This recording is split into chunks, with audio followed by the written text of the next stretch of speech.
जी नमस्कार दोस्तों, एक बार फिर से स्वागत है आपके अपने चैनल मैथ लाइव 2.0 में, जहां हर दिन शानदार टेक्निक के साथ और शानदार अप्रोच के साथ प्रैक्टिस सेट कराया जाता है बिहार सिविल कोड 2023 स्पेशल। और ये उसमें का ये मैथ सेक्शन स्पेशल इस चैनल पर कराया जाता है और एक बेस्ट अप्रोच के साथ शानदार टेक्निक के साथ सिखाया जाता है, वो भी एक झटके में हर क्वेश्चन को सॉल्व करना बखूबी आप जानते हैं और परिचित हैं।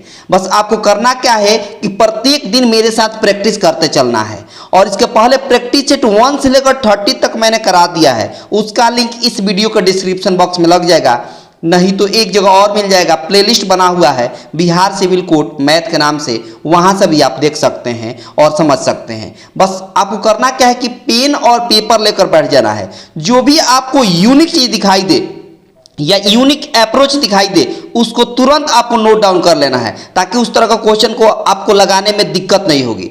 किसी भी पब्लिकेशन का किताब आपके पास हो, क्वेश्चन को जब लगाने बैठिएगा यानी सॉल्व करना जब बैठिएगा तो बिल्कुल एक झटके में चटकाइएगा और थोड़ा सा भी आपको समस्या नहीं होगी। क्यों नहीं होगी? क्योंकि आप सीखेंगे बड़े बेहतर तरीके से, सीखेंगे बड़ी शिद्दत के साथ, लेकिन चटकाइएगा बिल्कुल एक झटके में, ये होना चाहिए, ठीक है ना। तो अंत तक देखिएगा, हर क्वेश्चन से आपको कुछ ना कुछ सीखने को जरूर मिलेगा और हर क्वेश्चन आपको कुछ ना कुछ सिखाकर जरूर जाएगा, है ना। अंत तक देखिएगा।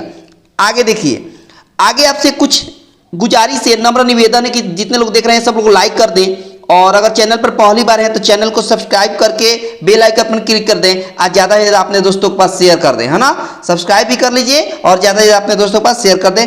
सब्सक्राइब किया रहेगा तो हर तरह के नए अपडेट का नोटिफिकेशन और हर क्लास का नोटिफिकेशन आपको सबसे पहले मिलता रहेगा, ठीक है ना।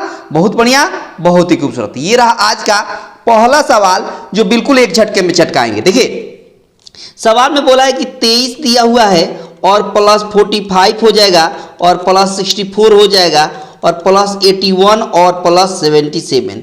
इस सब का औसत निकाल देना है, माध्य निकाल देना है। क्या निकाल देना है? माध्य निकाल देना है, ठीक है। तो सबको जोड़ देंगे, सबको जोड़ देंगे, जितना संख्या होगा उतना से भाग। सबको जोड़िए तो 7 और 1 मिलकर 8, 8 4 12, 12 5 17, 17 और 3 हो गया 20 का 0 हो गया 2 कैरी, ठीक है। फिर 7 और 8 हो गया 15, 15 6 21, 21 और 4 21 4 25, 25 2 हो गया आपका 25 2 27, 27 और 2 कैरी हो गया कितना बाबू? 29। और संख्या गिन लीजिए तो कहेगा 1 2 3 4 5 है, तब 5 से डिवाइड कर देंगे तो आपको माध्य निकल जाएगा। क्या निकल जाएगा बाबू? तब माध्य निकल जाएगा, निकल जाएगा ना। बहुत बढ़िया। 5 से डिवाइड करेगा तो 5 से डिवाइड करेगा तो 50 25 हो गया और 5 6 30 हो गया, 5 8 40 हो जाएगा, 50 25 हो गया ना, 4 बचेगा 5 8 40 हो जाएगा, यानी 58 आपके सवाल का सही आंसर हो गया। इस पर्टिकुलर सवाल का आंसर क्या हो गया? Option A. कौन सा हो गया बाबू?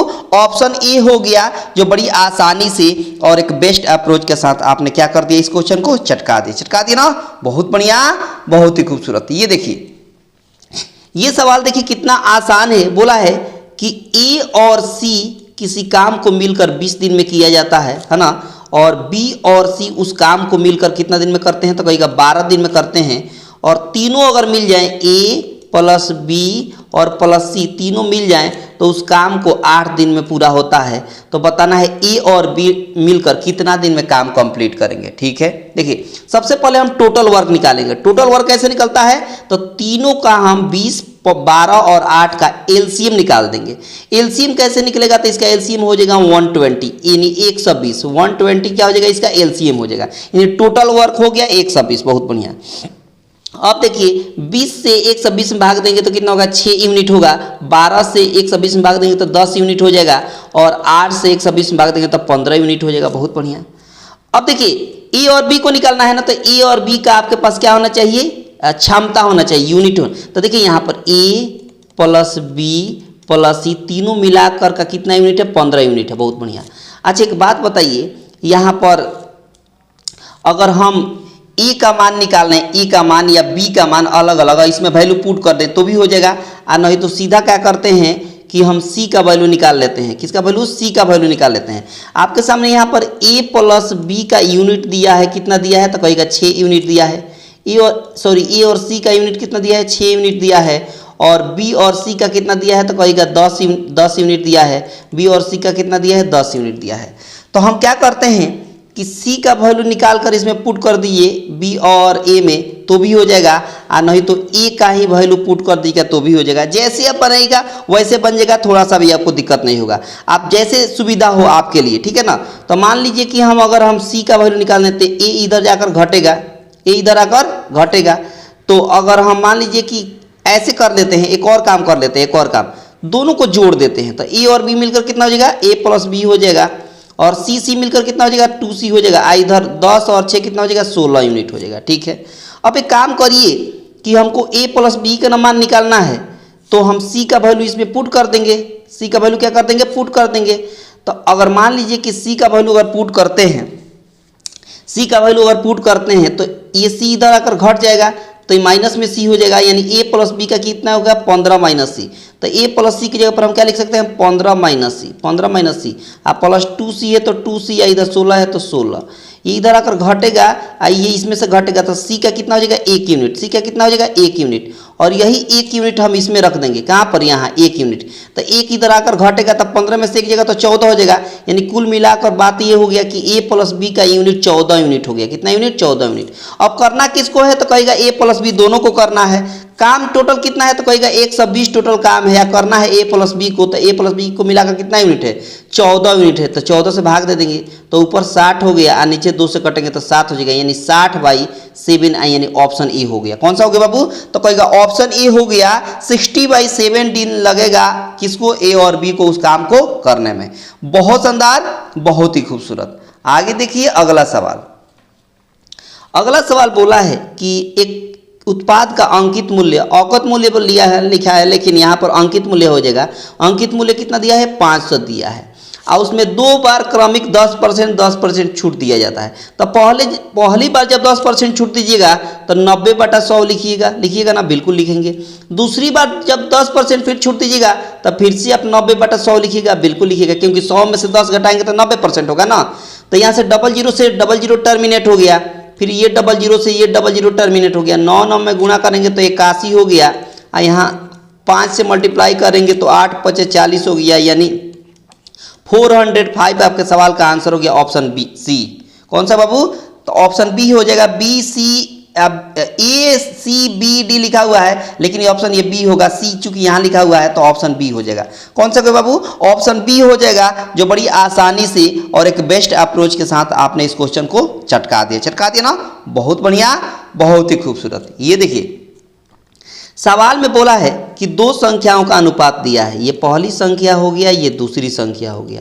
पहली को हम 4:5 बोला है ना, तो इसको 4x कह देते हैं, और इसको 5x कह देते हैं।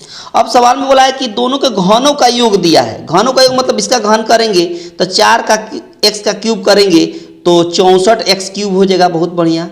और 5x का होल क्यूब करेंगे तो 125x³ हो जाएगा, और दोनों का योग मतलब प्लस कितना दिया है, तो 1512 दिया है।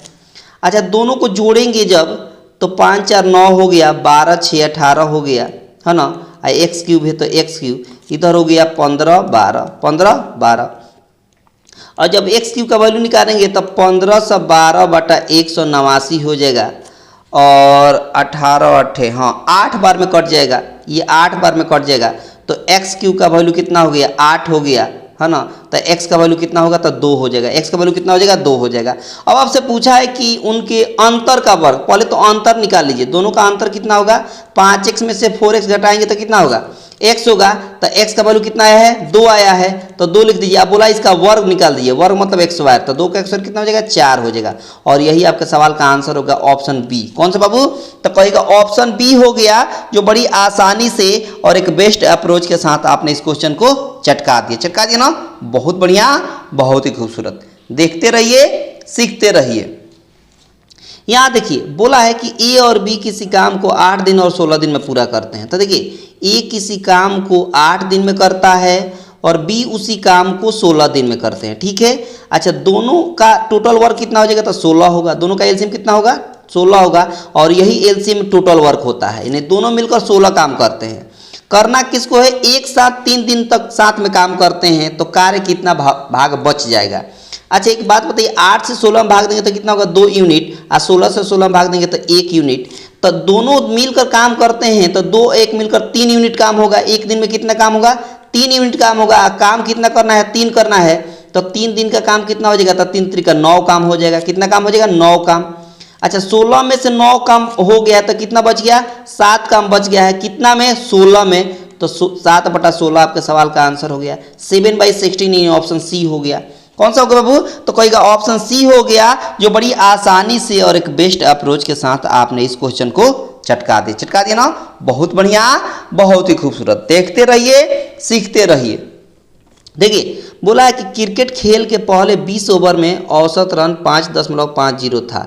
290 रन के लक्ष्य को प्राप्त करने के लिए शेष 30 ओवरों में आवश्यक औसत रन कितना होगा? देखिए 20 ओवर खेल हुआ और औसत रन हो गया कितना बाबू? 5.50। तो दोनों को जब मल्टीप्लाई करेंगे तो बात पता चल जाएगा कि कितना रन बना, कितना रन बना। तो ये पॉइंट से दशमलव के बाद जीरो खत्म हो जाएगा आता है, और 1 दशमलव से 1 जीरो भी खत्म हो गया, यानी 55 में 2 से गुणा करेंगे तो 110, यानी 110 रन हो चुका है। 20 ओवर में कितना रन हो चुका है? 110 रन। टोटल रन कितना था? तो कहेगा 290 रन था, जिसमें से 110 रन खत्म हो गया, 110 रन बन चुका है। तो कितना बचेगा और कितना बचेगा और रन? तो कहेगा कि यहाँ बच जाएगा 180 रन। कितना रन बचेगा? 180 रन। इस 180 रन को 30 ओवर में समाप्त बनाना है। 30 ओवर में तो औसत रन कितना होगा? तो 30 से भाग दे देंगे इसमें, तो 3 से भाग देंगे तो 6, यानी 6 का उसका औसत चाहिए, तब जाकर जो है कि 30 ओवर में 180 रन बनेगा। नहीं, ऑप्शन डी हो जाएगा। कौन सा हो जाएगा बाबू? ऑप्शन डी हो जाएगा। और एक बेस्ट अप्रोच के साथ आपने इस क्वेश्चन को भी चटका दिया और थोड़ा सा भी आपको दिक्कत नहीं हुई। बस पेन और पेपर लेकर बैठे रहिएगा, और जो भी आपके यूनिक चीज़ दिखाई दे उसको तुरंत आप नोट डाउन करते रहिएगा। ये देखिए सवाल, देखिए सवाल में बोला है कि 4 डिवाइड बोल दिया है 2 + 3 × 6 - 7। 4 में 2 से बोर्ड मास को फॉलो करेंगे। बोर्ड मास में पहले डिवाइड को सॉल्व करते हैं, तो 4 में 2 से डिवाइड करेंगे तो 2 होगा, और प्लस उसके बाद डिवाइड के बाद मल्टीप्लाई किया जाता है, तो 6 3 18 हो जाएगा, -7 हो जाएगा। 18 और 2 हो गया 20। आप 20 में से 7 को माइनस करेंगे तो 13 आपके सवाल का सही आंसर हो जाएगा ऑप्शन डी। कौन सा बाबू? ऑप्शन डी हो गया, जो बड़ी आसानी से और एक बेस्ट अप्रोच के साथ आपने इस क्वेश्चन को चटका दिया ना। बहुत बढ़िया, बहुत ही खूबसूरत। ये देखिए सवाल में बोला है कि एक लोहा का पाइप है, लोहा का इस तरह का पाइप है ना, जिसका लंबाई दिया है 10, इसकी ऊंचाई दे दिया है 10, और बाहरी व्यास दिया है एक्सटर्नल 18। तो त्रिज्या कितना हो जाएगी? कैपिटल त्रिज्या कितना हो जाएगी? 9 हो जाएगी। अब बोला है कि इसकी मोटाई 2 मीटर है, इसकी मोटाई जो होगी, इसकी मोटाई वो 2 मीटर है। तो इंटरनल अगर त्रिज्या निकालना होगा इंटरनल, तो इस 9 में से बाहरी में से जो इसकी मोटाई है वो घटाना पड़ेगा। तो मोटाई 2 है, इसकी थिकनेस कितनी है? 2 है, तो 2 9 में से घटाएगा तो 7 हो जाएगा, यानी स्मॉल आर हो गया 7। अब आपसे पूछा है कि इसका भार 8.5 ग्राम सेंटीमीटर क्यूब यहाँ होगा, सेंटीमीटर क्यूब। तो पाइप का भार कितना होगा? ठीक है, देखो सबसे पहले इसका वॉल्यूम निकालेंगे। वॉल्यूम कैसे निकलेगा? तो होता है 1 वॉल्यूम कितना होता है? Pi r x square. बेलन का क्या होता है वॉल्यूम? तो कहेगा pi r x square. R मतलब capital r x square minus small r x square, i into h होता है। अब पाई का मतलब हो गया 22/7, कैपिटल आर का मतलब 9, 9 का एक्स स्क्वायर 81, स्मॉल आर का मतलब 7, 7 का एक्स स्क्वायर 49 हो गया, आई इंटू एच बोले तो 10। ऊंचाई कितना है? 10 है। बहुत बढ़िया। यहाँ हो गया 22/7 हो गया, और यहाँ माइनस करेंगे, 11 में से 9 जाएगा तो 2 हो जाएगा, यहाँ 7 में से 4 जाएगा तो 3 हो जाएगा, आई इंटू 10 हो गया। अब करना कुछ नहीं है, इसको मल्टीप्लाई कर देना है और 7 से डिवाइड कर देना है। तो देखिए यहाँ पर 7 से डिवाइड करेंगे। अच्छा एक बात और, ये इतना सेंटीमीटर क्यूब मान लीजिए आ गया। अब आपसे बोला है सवाल में कि 1 सेंटीमीटर क्यूब को है ना भार लग रहा है 8.5 ग्राम। ठीक है, तो आपसे पूछा है, अच्छा ग्राम को केजी में बदलिएगा, ग्राम को केजी में बदलिएगा तो भाग देना पड़ेगा कितना से? आपको मालूम है कि 1000 ग्राम बराबर होता है 1 केजी, क्योंकि केजी में दिया है ऑप्शन, तो केजी में दिया है। तो अगर मान लीजिए कि अगर आपको 1 ग्राम का वैल्यू निकालना हो तो 1/1000 हो जाएगा। तो जितना ग्राम का होगा उसमें 1000 से भाग दे देंगे, तो ये किस में बदल जाएगा? केजी में। अगर दशमलव हटाएगा नीचे 10 होगा, आप फिर से 1000 से भाग देंगे तो ये केजी में बदल जाएगा। तो इतना से इसमें गुणा करना पड़ेगा, 85 बटा कितना? 10 × 1000। ठीक है, बहुत बढ़िया। अब ये 1 0 से 1 0 आसानी से कट गया है ना। और अब करना कुछ नहीं है कि इसमें गुणा कर देना है। 22 में 32 से गुणा कर दीजिए तो 22 दूना 44 हो जाता है, 2 कैरी हो गया, 4 कैरी हो गया, 22 3 66, 66 और 4 70 हो गया, 66 और 4 70 हो गया। और इसमें 85 से गुणा कर देना है और 1000 से 7 से डिवाइड करके फिर 1000 से डिवाइड कर देना है। तो इसमें सिंपल आप 704 में 85 से गुणा कर देंगे तो 5 चौका 20 हो गया, 7 5 35 हो गया, 8 चौका 32 हो गया और 8 7 56 हो गया। जोड़ेंगे तो यहाँ पर 8 हो गया और 6 3 9 हो गया, 5 हो गया। बस इसमें आपको पहले 7 से भाग दे देना है। 7 से भाग दीजिएगा तो 7 7 बटे 56 हो जाएगा। 7 बटे कितना हो जाएगा? 56 हो जाएगा। 8 दशमलव कुछ आएगा, 8 दशमलव कुछ आएगा। इसका मतलब हम यहाँ ऑप्शन सी कह देते हैं, क्योंकि 8 दशमलव कुछ का मतलब यही हो जाएगा, ऑप्शन सी हो जाएगा। चटका दिया ना, थोड़ा सा भी दिक्कत नहीं हुआ, बहुत बढ़िया। बस इसमें करना क्या था कि एक छोटा मतलब बस थोड़ा सा आपको कैलकुलेशन करना था, आंसर आसान था देना, आंसर आसान था, ठीक है ना, बहुत बढ़िया। ये देखिए ये सवाल बोला है कि साधारण ब्याज पर कोई धन 4 वर्षों में 400 रुपया हो जाती है तो 5 वर्षों में 420 रुपया हो जाती है, तो राशि बता दीजिए। उस राशि को हम पी मान लेते हैं, उस राशि को क्या मान लेते हैं? पी मान लेते हैं, बहुत बढ़िया। अच्छा, बोला है कि 4 वर्षों में हो जाता है, तो 4 वर्षों में मान लीजिए कि एक वर्षों में कोई एक हो जाता है। चाहे ऐसे समझिए, सीधा समझिए कि 4 वर्षों में 40 ले लेते हैं, 40 टाइम 4 वर्षों में 400 रुपया हो जाती है। और 5 वर्षों मतलब 5t बराबर लिख देते हैं 420 रुपया। अब इसको इक्वेशन फर्स्ट, इसको इक्वेशन सेकंड, और डिवाइड करेंगे मतलब घटाएंगे, सब्ट्रैक्ट करेंगे अगर, तो 5t में से 4t घटेगा तो 1t बचेगा, और 1t का वैल्यू 420 में से 400 घटाएंगे तो 20 हो जाएगा, यानी t का मान आ गया 20, t का मान आ गया 20। अब समझिएगा बात, अब आपको राशि निकालना है तो एक बात बताइए, राशि जो निकालना है वो आपका अमाउंट बोल रहा है कि 400 रुपये हो जाती है, 400 रुपया हो जाती है। तो 400 रुपये कब होती है? जब प्रिंसिपल में हम क्या जोड़ देते हैं? प्रिंसिपल में हम जोड़ देते हैं क्या? प्रिंसिपल में हम जोड़ देते हैं उनका क्या ब्याज जोड़ देते हैं तो अमाउंट निकलता है। क्या निकलता है? अमाउंट निकलता है, यानी 400 हो गया। अब एक बात बताइए, प्रिंसिपल निकालना है प्लस यहाँ पर क्या हो जाएगा 4 इंटू टी का मतलब हो गया कितना बाबू? तो कहेगा टी का मतलब 20 दिया है तो यहाँ 20 से गुणा कर देंगे, इधर दिया है 400 तो 400 लिख देंगे। तो प्रिंसिपल निकालिएगा जब, तो यहाँ पर हो जाएगा 20 चौका 80, 80 इधर जाकर घटेगा तो 400 में से 80 घटाइएगा तो कितना हो जाएगा? तो कहेगा 320 हो जाएगा। कितना हो जाएगा बाबू? तब 320, यानी प्रिंसिपल हो जाएगा 320, ऑप्शन डी हो जाएगा। कौन सा हो जाएगा बाबू? तो कहेगा ऑप्शन डी हो जाएगा। और एक बेस्ट ट्रिक के साथ, एक बेस्ट अप्रोच के साथ आपने इस क्वेश्चन को चटका दिया और थोड़ा सा भी आपको दिक्कत नहीं हुई। बस ऐसे ही चटकाते हुए चलिए, हर क्वेश्चन को आपको दिक्कत होने वाली नहीं है। अगला क्वेश्चन देखिए, बोला है कि एक बल्लेबाज 120 रन बनाए जिसमें 15 चौके हैं और 2 छक्के हैं। अब एक बात बताइए, बोला है विकेटों के बीच उसने कितने प्रतिशत रन बनाए। देखो बोला है कि 15 चौके लगाए हैं, तो चौका लगाया है तो 4 से गुणा करेंगे तो 15 चौका 60 रन हो गया, और 2 छक्का लगाया है तो 6 से गुणा करेंगे तो 6 दूना 12 रन हो गया, यानी टोटल रन हो गया 72। टोटल रन कितना हो गया? 72। अब एक बात बताइए, टोटल रन बनाया गया है 120 में जो छक्का और चौका से बनाया गया है 72 रन, तब बच गया कितना? 48। ये 48 जो रन बनाया गया है वो किससे बनाया गया है? तो कहेगा दौड़कर। कैसे बाबू? दौड़कर। 48 जो रन बनाया गया है वो दौड़कर। तो कितना में से?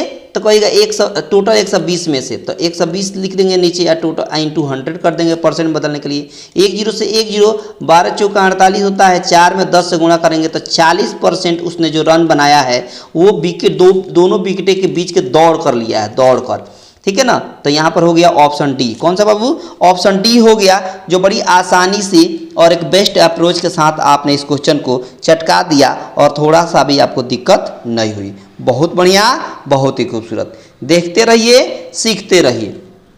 देखिए अगला सवाल बोला है कि एक निश्चित धनराशि पर 2 वर्षों के लिए 6% प्रति वर्ष की दर से साधारण ब्याज और चक्रवृद्धि ब्याज का अंतर 3.6। अब एक बात बताइए, कि अगर साधारण ब्याज की बात करते हैं, साधारण ब्याज की अगर निकालते हैं आपको इसका ब्याज, साधारण ब्याज, तो हर साल 6% ब्याज लग रहा है, तो 2 वर्षों में कितना हो जाएगा साधारण ब्याज? 12% हो जाएगा। बहुत बढ़िया। अच्छा एक बात बताइए, CI निकालते हैं चक्रवृद्धि ब्याज, तो वो कितना हो जाएगा? तो हर साल 6% लग रहा है, तो इसका सक्सेसिव लगा दीजिए। इसमें चक्रवृद्धि ब्याज निकालने के लिए सक्सेसिव यानी 6 + 6 आप +6 × 6/100 ये सक्सेसिव होता है। तो 6 से मिलकर 12 हो गया। 6 × 36 में 100 से भाग देंगे तो 0.36 होगा। आज जोड़ेंगे तो 12.36 हो, इतना परसेंट, यानी चक्रवृद्धि ब्याज हो गया 12.36 इसका रेट हो गया, है ना। बहुत बढ़िया। अच्छा आपके हिसाब से दोनों का अंतर कितना का है? आपके हिसाब से दोनों में कितना का अंतर है? तो कहेगा 0.36% का अंतर है, और क्वेश्चन के हिसाब से 3.6 का अंतर है। क्वेश्चन के हिसाब से 3.6। अब एक बात बताइए कि अगर ये 1% का वैल्यू निकालते हैं तो 3.6 बाई कितना हो जाएगा? नीचे 0.36 हो जाएगा ना।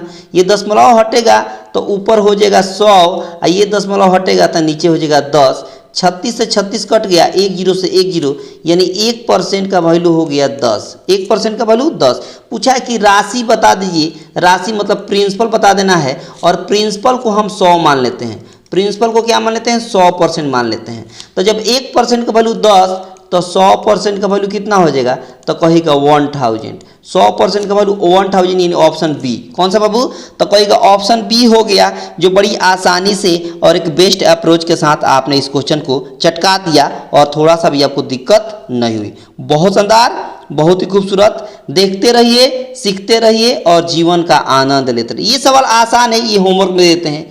ये सवाल बहुत आसान है, इसको आप बोर्ड मास का प्रयोग करके इसको बना दीजिएगा और इसका आंसर कमेंट बॉक्स में दे दीजिएगा। इसका आंसर कहाँ दीजिए बाबू?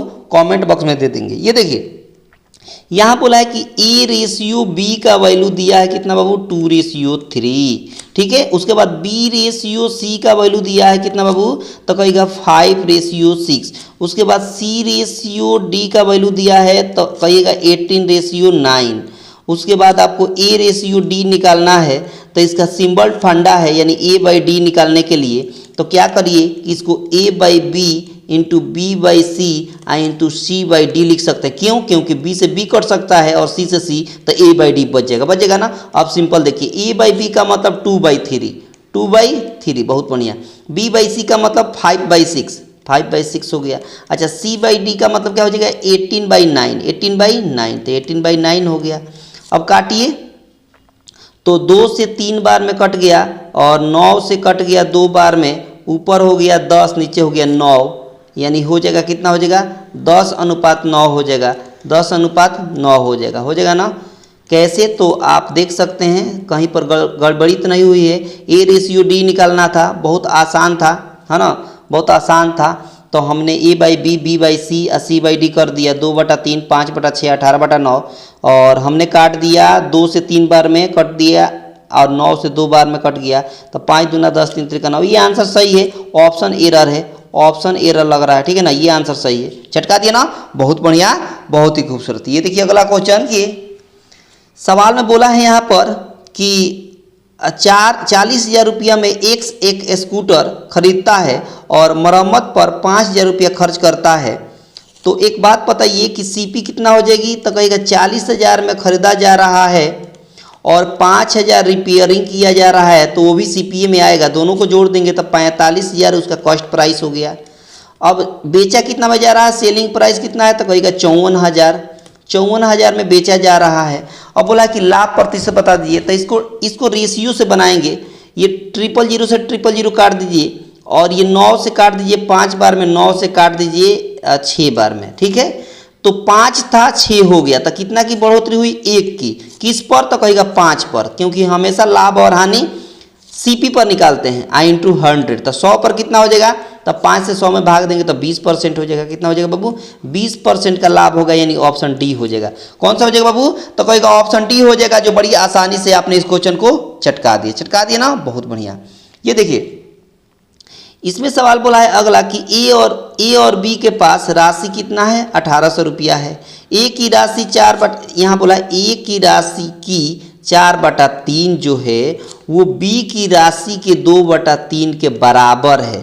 तो ये 3 से 3 कट गया, 2 से कट गया, 2 बार में b नीचे आएगा, b नीचे आएगा और 2 नीचे आ जाएगा यहाँ पर। तो a का हो गया 1 यूनिट, b का हो गया 2 यूनिट। आपके हिसाब से दोनों मिलाकर कितना होगा? तो कहिएगा 1 और 2 मिलाकर 3 यूनिट, और यही 3 यूनिट का वैल्यू सवाल में दिया है 1800। यही 3 यूनिट का वैल्यू सवाल में बोला है 1800, तो 3 से काटेंगे तो 1 यूनिट का वैल्यू 600।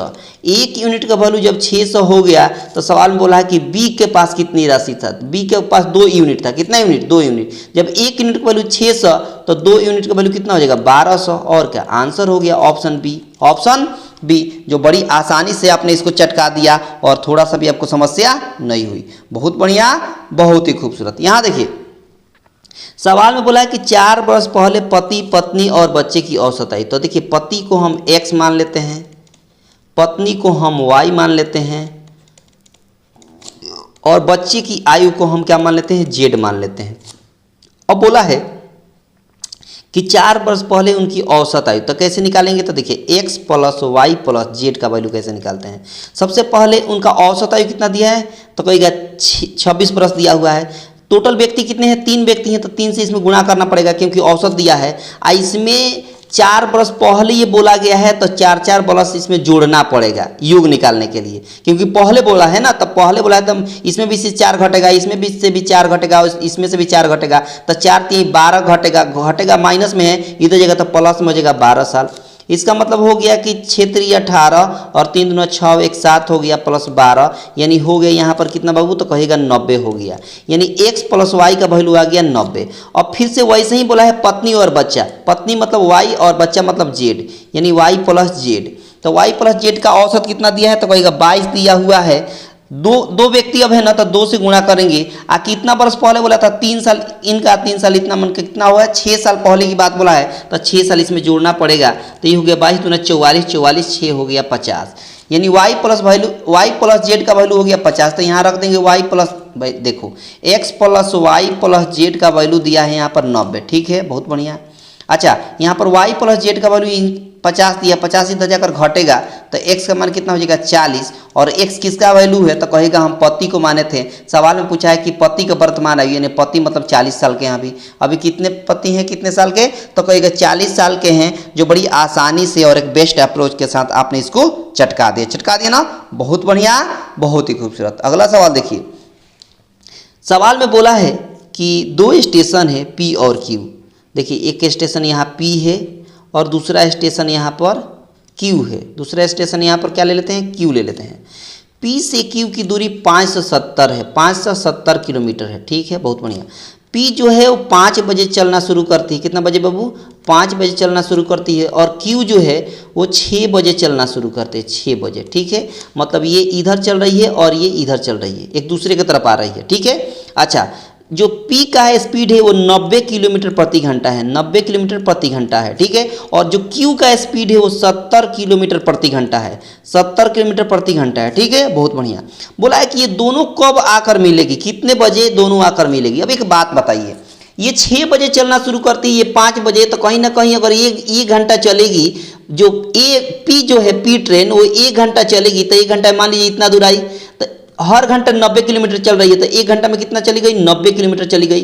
जब 1 घंटा में 90 किलोमीटर चली गई, इसका मतलब 6 बजे आ गई यहाँ पर, 6 बजे आ गई यहाँ पर। जब 6 बजे आ गई तो मतलब 90 किलोमीटर चली, 6 बजे यहाँ पहुँच गई। इसका मतलब ये Q ट्रेन है अभी नहीं चली होगी, बिल्कुल नहीं चली होगी। क्यों? क्योंकि ये 5 बजे चलेगी और ये 6 बजे इसको स्टार्ट होना है, तो 6 बजे P जो यहाँ पहुँच चुकी है 90 किलोमीटर। अब एक बात बताइए, 5 से 70 में से 90 घटाइएगा तो यहाँ 17 में से 9 जाएगा तो कितना हो जाएगा? 8 हो जाएगा, और यहाँ 4 हो जाएगा, यानी 4 से यहाँ तक की दूरी कितनी है? 480 किलोमीटर। ठीक है, अब टाइम निकालिए। टाइम कैसे निकालते हैं? तो डिस्टेंस बाई स्पीड होता है। डिस्टेंस क्या होता है? डिस्टेंस कितना है? 480 किलोमीटर। स्पीड कैसे निकालते हैं? तो दोनों का रिलेटिव स्पीड निकालेंगे। जब दोनों एक दूसरे की तरफ आ रही है तो इसका स्पीड जोड़ देंगे, दोनों का स्पीड जोड़ देंगे। तो 70 और 90 कितना हो गया? 160 हो गया। 10 से 10 16 3 48, यानी 3 घंटा लग गया। कितना घंटा? 3 घंटा। अब एक बात बताइए, इधर से देखिए चाहे इधर से, दोनों 6 बजे चल रही है, ये भी 6 बजे, आप 3 घंटा जोड़ देंगे तो 9 बजे आकर मिलेगी, कहीं ना कहीं आकर मिलेगी 9 बजे। क्यों? क्योंकि 6 बजे चलना शुरू करती है, 3 घंटा बाद जाकर मिलेगी, तो 9 बजे जाकर ये क्या करेगी बाबू? मिलेगी। कहाँ है ऑप्शन? तो कहेगा ऑप्शन सी। कौन सा बाबू? तो कहेगा ऑप्शन सी हो गया, जो बड़ी आसानी से और एक बेस्ट ट्रिक के साथ आपने इसको क्या कर दिया बाबू? चटका दे। चटका देना, बहुत बढ़िया, बहुत ही खूबसूरत। अगला सवाल देखिए, बोला कि 2 कार हैं, है ना, 2 कार हैं, उनकी गति का रेशियो दिया हुआ है। 2 कार है, स्पीड 1 और स्पीड 2, ठीक है। इनके रेशियो दिया है 6, रेशियो कितना दिया है? 5 दिया है। तो इसको 6x मान लेते हैं, इसको 5x मान लेते हैं, ठीक है। दूसरी की 6 घंटे में 600 किलोमीटर चलती है, दूसरी मतलब ये। तो स्पीड बराबर क्या होता है? तो कहेगा डिस्टेंस बाई टाइम। स्पीड दूसरी की कितनी है? 5x माने हैं, ठीक है। डिस्टेंस कितना है? तो कहेगा सवाल में 600 बोला है और टाइम बोला है 6 घंटा।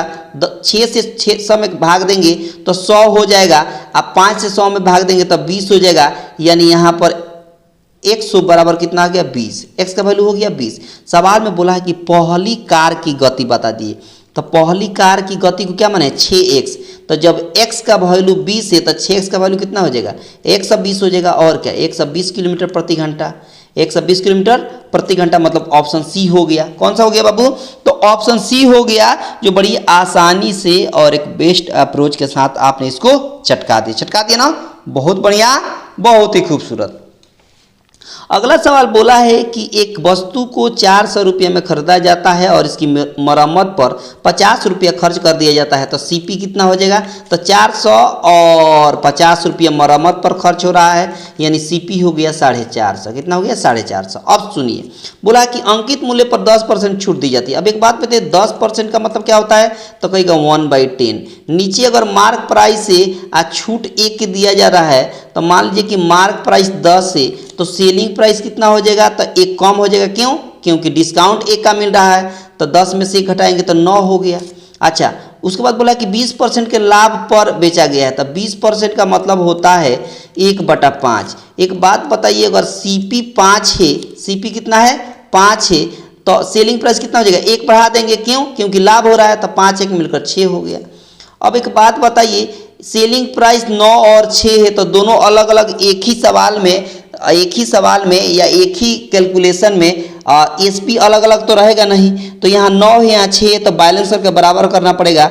तो बराबर करने के लिए ऊपर वाला में 2 से मल्टीप्लाई कर देते हैं और नीचे वाला में 3 से मल्टीप्लाई कर देते हैं, बराबर हो जाएगा। कैसे हो जाएगा? तो 10 दूना 20 हो गया यहाँ पर, यहाँ हो गया 9 दूना 18, यहाँ देखिए 6 3 18 लिख चुके हैं, और 5 3 15 यहाँ हो गया। अब एक बात बताइए, ये एमपी है, ये एसपी है, ये सीपी है। आपके हिसाब से सीपी कितना है? 15 यूनिट, और क्वेश्चन के हिसाब से सीपी यहाँ पर कितना दिया है? तो कहेगा 450 दिया हुआ है। 15 से 15 3 45 हो गया, यानी 1 यूनिट का वैल्यू 30 हो गया। जब 1 यूनिट का वैल्यू 30 हो गया, तो सवाल बोला है अंकित मूल्य बताइए। अंकित मूल्य का मतलब 20 यूनिट। तो जब 1 यूनिट का वैल्यू 30, तो 20 यूनिट का वैल्यू कैसे हो जाएगा? 30 से गुणा कर देंगे तो 600, 30 से गुणा कर देंगे तो 600 हो जाएगा, यानी ऑप्शन बी। कौन सा बाबू? तो कहेगा ऑप्शन बी हो गया, जो बड़ी आसानी से और एक बेस्ट अप्रोच के साथ आपने, है ना, इस क्वेश्चन को एक झटके में चटका दिया ना, बहुत बढ़िया, बहुत ही खूबसूरत, बहुत बढ़िया। ये देखिए, यहाँ पर बोला है कि x जो है y से दुगुना अच्छा है। x जो है वो y से दुगुना अच्छा है, ठीक है ना, बहुत बढ़िया। इसका मतलब इफिशियंसी दे दिया है, इसकी क्षमता। उसके बाद बोला है कि भी एक साथ 18 दिन में काम पूरा कर देते हैं, तो अलग अलग उस काम को कितना दिन में करेंगे, ठीक है। अब देखिए, एक बात बताइए कि टोटल वर्क कैसे निकलता है? तो टोटल वर्क निकलता है कैसे? टाइम में हम मल्टीप्लाई करते हैं इफिशियंसी से। टाइम कितना लग रहा है? 20 दिन। इफिशियंसी दोनों का कितना है? 2 1 मिलकर 3 है, तो 20 3 कितना हो जाएगा? 60 काम हो गया। टोटल काम 60 हो गया। अलग अलग करना है, तो मान लो x करेगा 2 यूनिट की क्षमता से, तो कितना हो जाएगा? तो 30 में होगा, कितना हो जाएगा? 30 हो जाएगा। देख लीजिए, गड़बड़ है। वे एक साथ 18 दिन पूरा कर देते हैं। वे एक साथ 18 दिन में काम पूरा करते हैं, और 18 दिन में पूरा काम करते हैं, तो वो अलग अलग कितने दिन में करेंगे? तो 20 3 60 हो गया, और यहाँ पर कितना हो जाएगा? 30 काम हो गया। टोटल काम कितना हो गया? 60 हो गया। 1 मिनट, इसको इस तरह बनाइए,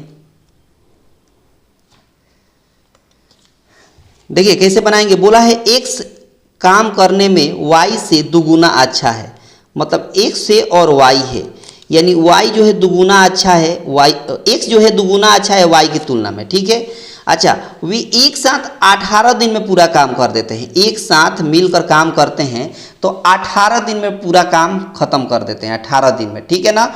अब बोल रहा है कि अलग अलग उस कार्य को पूरा करने में, है ना, प्रत्येक को कितना दिन लगेगा, प्रत्येक को कितना दिन लगेगा, और एक साथ वो 18 दिन में पूरा करते हैं। एक बात बताइए, एक साथ टोटल करेंगे तो कितना यूनिट काम होगा, तो कहेगा 3 यूनिट काम होगा। कितना काम होगा, 3 यूनिट, और टोटल काम कितना है, 18 है, तो 18 से कितना हो जाएगा, 54 टोटल वर्क हो गया, टोटल काम हो गया 54 हो गया, टोटल काम हो गया 54। करना किसको है, दोनों को करना है लेकिन अलग अलग। तो मान लीजिए एक्स करेगा 54 काम को करना है 2 यूनिट से, तो कितना होगा, 27 दिन में कंप्लीट करेगा। और वाई अगर करेगा काम कितना है 54, इसकी क्षमता 1 है वाई का, तो 1 से भाग देंगे तो 54 होगा, यानी एक्स जो है 27 दिन में पूरा करेगा और y जो है वो 54 दिन में करेगा, यानी ऑप्शन सी हो गया। कौन सा हो गया बाबू, तो कहेगा ऑप्शन सी हो गया, जो बड़ी आसानी से और एक बेस्ट अप्रोच के साथ आपने इस क्वेश्चन को भी चटका दिया और थोड़ा सा भी आपको दिक्कत नहीं हुई। ये एलसीएम है, इसका आंसर आपको कमेंट बॉक्स में देना है, बहुत आसान है, इसका आंसर आपको कमेंट बॉक्स में देना है, सबको आसान है ना। आगे देखिए, ये देखिए बोला है एक दुकानदार शुक्रवार को एक बिक्री का आयोजन करता है जिसमें सभी वस्तुओं पर 23% की छूट दी जाती है, 23% की छूट दी जाती है, फिर भी उसे 10% का लाभ होता है, तो क्रय मूल्य अंकित मूल्य से कितना प्रतिशत कम है। अब एक बात बताइए, एक बात बताइए कि 23% की छूट दिया जा रहा है, मान लीजिए टोटल हम 100% मान लेते हैं, कितना 100%, ठीक है।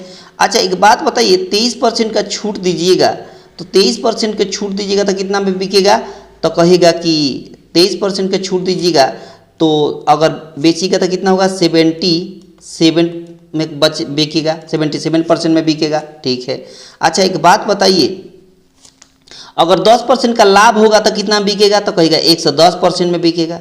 अब बोला है कि क्रय मूल्य अंकित मूल्य से कितना प्रतिशत कम है, कितना प्रतिशत कम है, तो इससे ये कितना कम है, 110 से 77 कितना कम है, तो कहेगा 3, यहाँ 10 में से 7 गया 3, और 10 में 7 गया 3 है, यहाँ 10 में 7 जाएगा 3, और नीचे कितना पर, तो कहेगा 110 पर, तो 100 पर कितना, 100 पर कितना, 1 0 से 1 0, 11 से काटेंगे तो 3 बार में, तो 10 तिहाई 30%, कितना परसेंट बाबू, 30% कम होगा, कितना होगा 30%, यानी ऑप्शन हो गया ए। कौन सा हो गया बाबू, ऑप्शन हो गया ए। बहुत बढ़िया, बहुत ही खूबसूरत।